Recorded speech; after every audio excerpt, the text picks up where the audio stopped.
Bismillahirrahmanirrahim. Assalamualaikum warahmatullahi wabarakatuh. Alhamdulillahirabbil alamin, hamdan katsiran tayyiban mubarakan fih kama yuhibbu rabbuna wa yarda. Asyhadu an la ilaha illallah wahdahu la syarikalah. Al-hayyul qayyum la ta'khudhuhu sinatun wa la naum. Wa asyhadu anna Muhammadan 'abduhu wa rasuluhu la nabiyya ba'dah. Alladzi la yantiqu 'anil hawa in huwa illa wahyun yuha.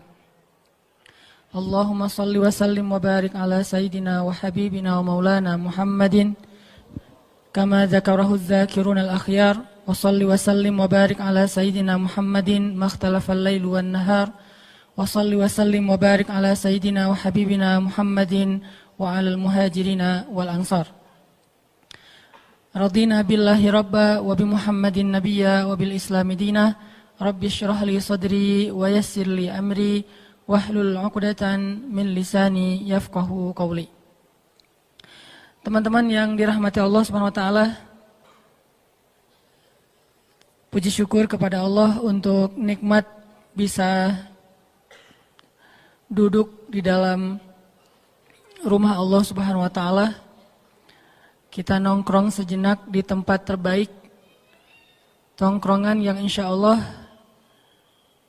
akan dihitung oleh Allah Subhanahu wa taala seperti orang yang ribat atau orang yang berjihad. Tongkrongan yang kita lakukan antara satu waktu sholat dengan waktu sholat yang lain. Tongkrongan yang kita lakukan di tempat terbaik di muka bumi, yaitu rumah Allah. Tongkrongan yang kita lakukan di dalam sebuah aktivitas yang paling baik, yaitu mencari ilmu. Dan insya Allah tongkrongan ini menjadi salah satu tongkrongan yang dikenal dengan taman-taman surga yang ada di muka bumi. Taman surga di langit banyak, tapi taman surga di bumi cuma beberapa. Salah satunya adalah tongkrongan ilmu, atau yang dalam bahasa pesantren disebut majelis ilmu. Majelis, bahasa kita anak nongkrong, nongkrong. Itikaf, nongkrong. Karena arti itikaf itu berdiam diri, menetap, nongkrong. Penjelasan dulu ya. Bisa salah paham.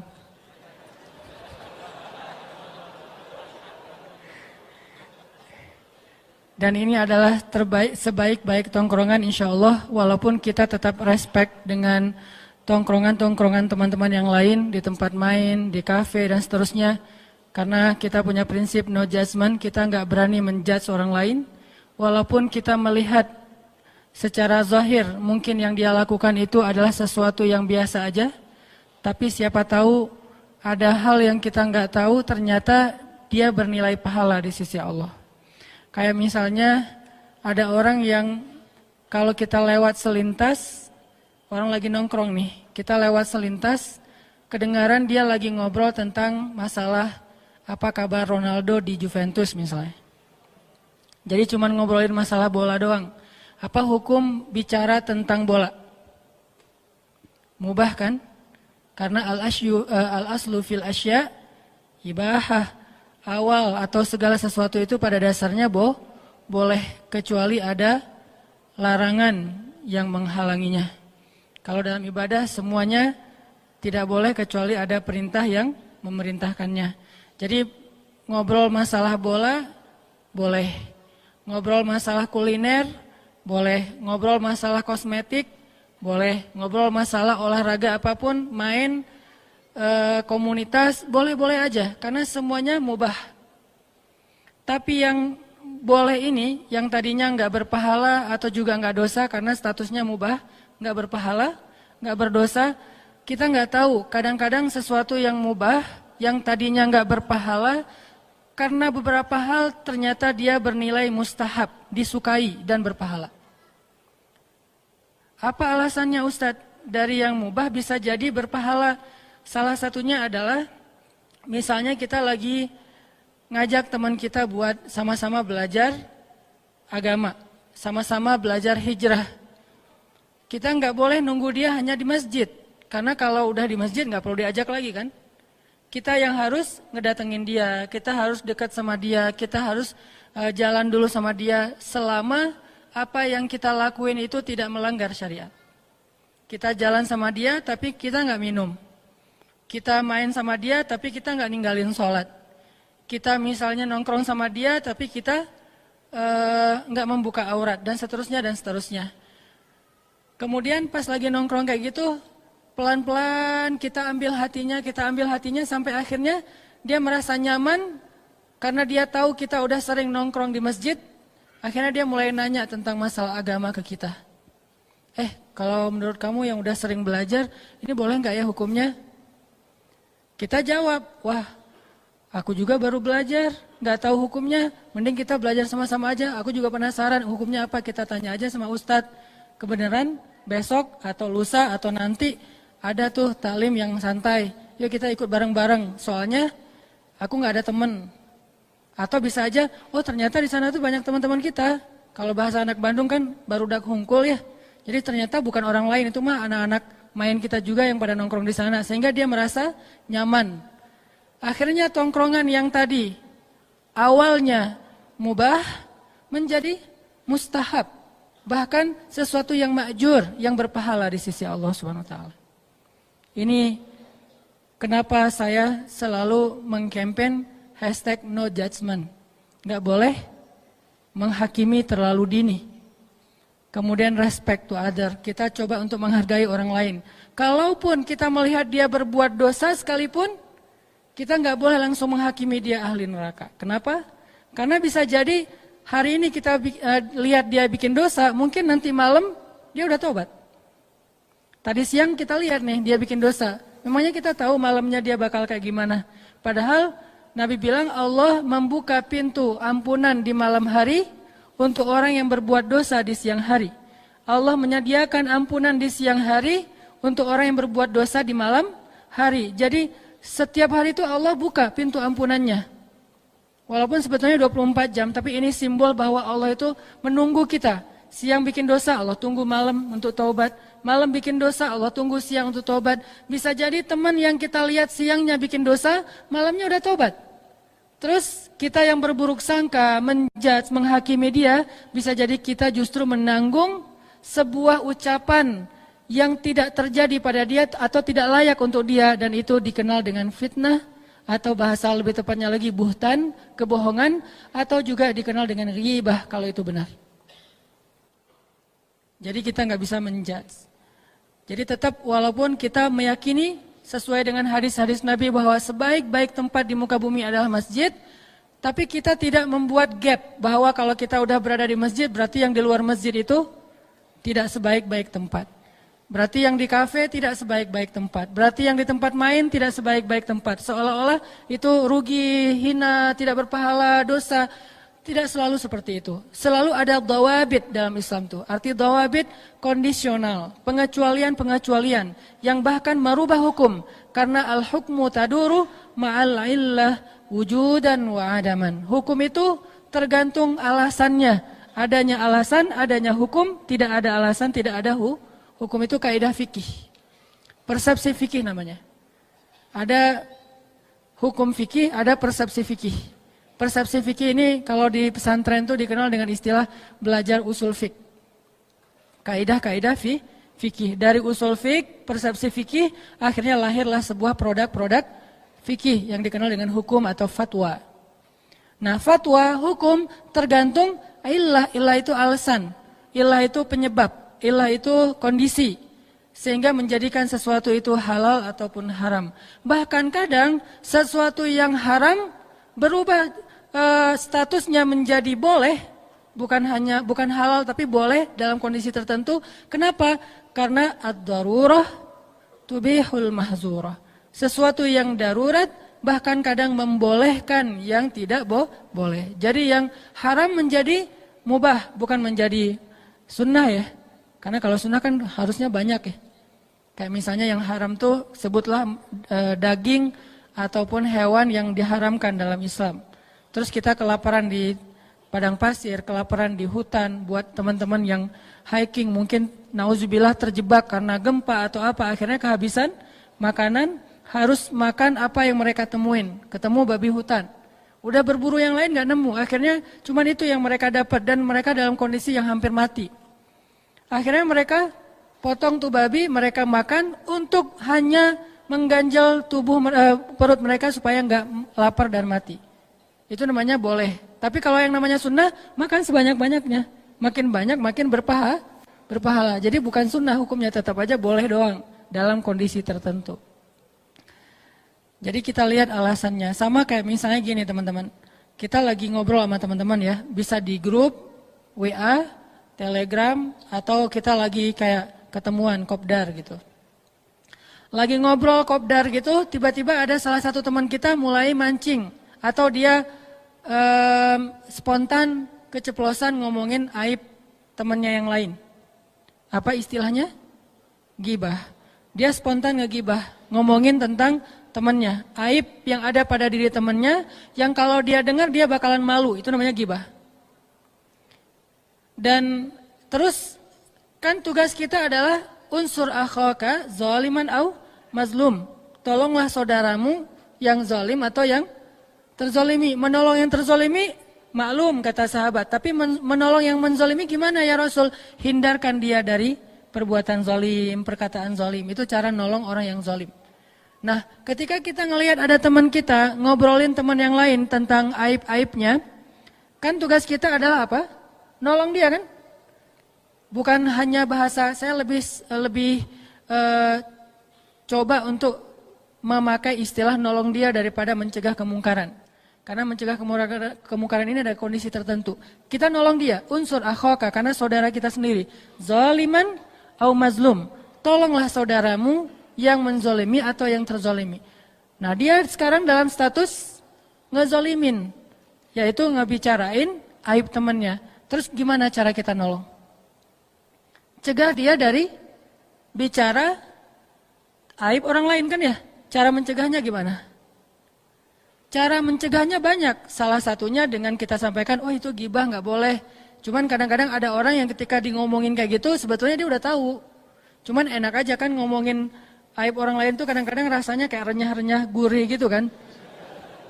Jadi kayak apa, yalah kayak kita makan cemilan apa yang kesukaan kita, ditambahin sambal, ditambahin kerupuk, ditambahin apa kalau perlu masih kurang tambahin cengek potong gitu biar lebih enak gitu kan.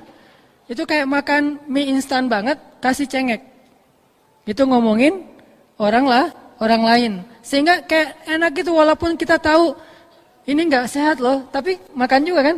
Ini nggak bagus loh, apalagi kalau perut kosong makan mie instan, kasih cengek lagi. Kalau perlu tambahin, kayaknya kurang nih pecinnya, tambah 1 sendok lagi gitu kan ya. Kita tahu bahwa pecin itu nggak bagus buat kita. Bahwa mie instan ini kalau kebanyakan atau bahkan sedikit aja buat orang-orang tertentu nggak bagus, bahwa ada pengawet nggak bagus dan seterusnya. Kenapa kita tetap makan? Karena emang enak. Kadang-kadang kita kayak pura-pura lupa. Lo makan mie instan terakhir kapan? Udah sebulan yang lalu deh. Perasaan baru kemarin gitu ya. Jadi kayak lupa udah sebulan yang lalu. Gitu juga dengan membicarakan aib temennya. Kita tahu itu nggak boleh. Kita tahu itu nggak bagus. Tapi rasanya tuh kayak gimana gitu. Rasanya kalau tongkrongan kita nggak ada obrolan tentang itu, kayak garing gitu, kayak hambar. Sehingga kita tambahin ucapan-ucapan, obrolan-obrolan tentang aib orang lain. Dan itu bikin suasana renyah, jadi kayak nyambung, kayak tektokan gitu antara kita sama teman segeng. Nah gimana caranya? Kadang-kadang kita sebutin ayat juga dia udah tahu ayatnya. Lo mau ngomong surat Al-Hujurat kan? Oh iya.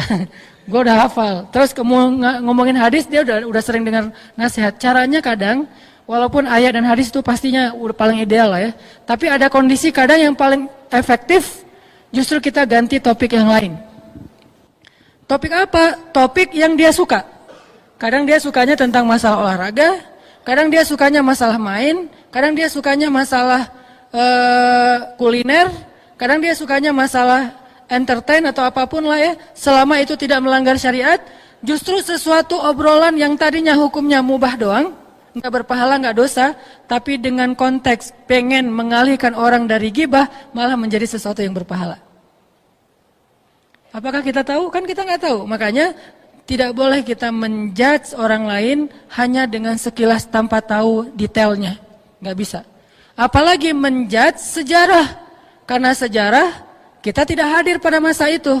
Banyak para tabi'in yang keliru terhadap pemahaman sejarah karena mereka tidak hadir waktu itu. Contohnya dulu ada generasi tabi'in yang keliru terhadap satu ayat. Ayatnya berbunyi wala tulqu biaidikum ilat tahlukah. Janganlah kalian mencelakai diri kalian sendiri. Jadi dalam sebuah peperangan kaum muslimin terdesak, lalu mereka dikepung oleh musuh. Akhirnya seorang laki-laki tabi'in berdiri dan mengatakan, wahai kaum muslimin, Allah berfirman, wala tahliku biaidikum wala tulqu biaidikum ila tahlukah. Janganlah kalian mencederai diri kalian sendiri, melukai diri kalian sendiri, membinasakan diri kalian sendiri. Mending kalian pulang aja, mundur, lari daripada kalian binasa oleh musuh. Dia pakai ayat wala tulqu biaidikum ila tahlukah. Niatnya baik, baik supaya kaum muslimin terhindar dari dihancurkan oleh musuh. Akhirnya seorang laki-laki sahabat berdiri dan mendorong dia mengatakan, pemahaman kamu salah, kata dia. Pemahaman kamu salah. Kalau bahasa Ali bin Abi Thalib itu kalimatul haq urida bihal batil. Kalimatnya benar tapi tafsirannya yang keliru. Hadisnya sahih tapi syarahnya dhaif. Jadi bukan hadisnya dhaif, hadisnya sahih tapi pemahamannya dhaif. Sehingga seorang sahabat berdiri mengatakan, buruk sekali pemahaman kamu, keliru pemahaman kamu. Demi Allah, ayat itu turun kepada kami dan waktu itu saya masih hadir di antara sahabat-sahabat yang lain. Ayat itu turun ketika kami mulai menjual senjata kami. Ayat itu turun ketika kami tidak mau lagi berinfak fisabilillah. Karena kami menganggap umat Islam sudah banyak. Jadi kalau kami tidak berinfak juga masih banyak yang mau berinfak yang lainnya. Kalau kami jual senjata, yang lain bisa mengangkat senjata. Jadi kami pikir sudah tidak ada lagi kewajiban kami untuk membela agama dan negara.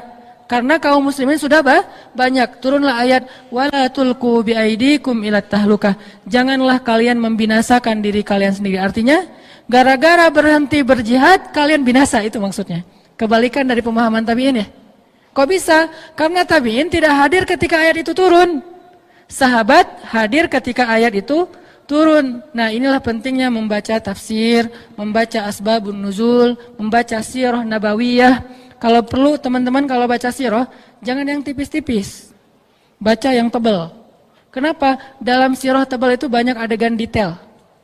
Yang saya suka share, yang mungkin teman-teman sebagian menganggap itu kok belum pernah dengar, itu karena bacanya yang tebal-tebal. Biasanya suka ada adegan-adegan kecil, saya suka dengan adegan. Karena emang dulu dari kecil saya senang dengan sastra, dengan bikin skenario, bikin cerita, bikin penokohan fiksi segala macam. Akhirnya tertarik dengan adegan-adegan kecil. Oh, ternyata dari adegan kecil itu kita jadi tahu hal-hal yang luar biasa dari sirah Rasulullah Shallallahu Alaihi Wasallam. Jadi intinya nggak bisa kita menjudge orang yang hadir, apalagi menjudge orang yang gaib.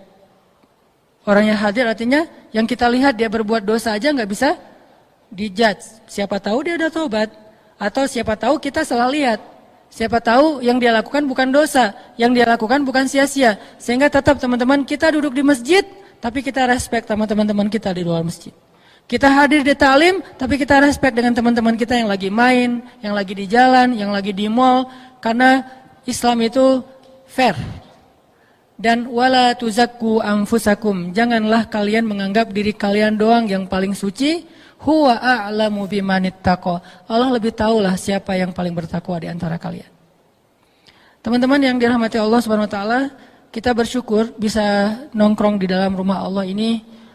Mudah-mudahan seperti yang saya sampaikan di pekan yang lalu, kita betah dengan tongkrongan ini dan kita jadiin ini salah satu lifestyle kita. Kalau disebut anak nongkrong, bukan hanya nongkrong di tempat-tempat main kita atau di tempat-tempat ngopi kita, tapi juga anak nongkrong itu berarti kita coba nongkrong dalam tongkrongan ilmu. Sehingga ketika kita nongkrong, Allah Subhanahu wa taala nge-like. Allah kan suka kepada orang-orang yang bertaubat kan? Suka itu kan nge-like ya. Innallaha yuhibbut tawwabin wa yuhibbul mutahhirin atau mutatahhirin. Fiha rijalun yuhibbuna ayyatatahharu, kata Allah.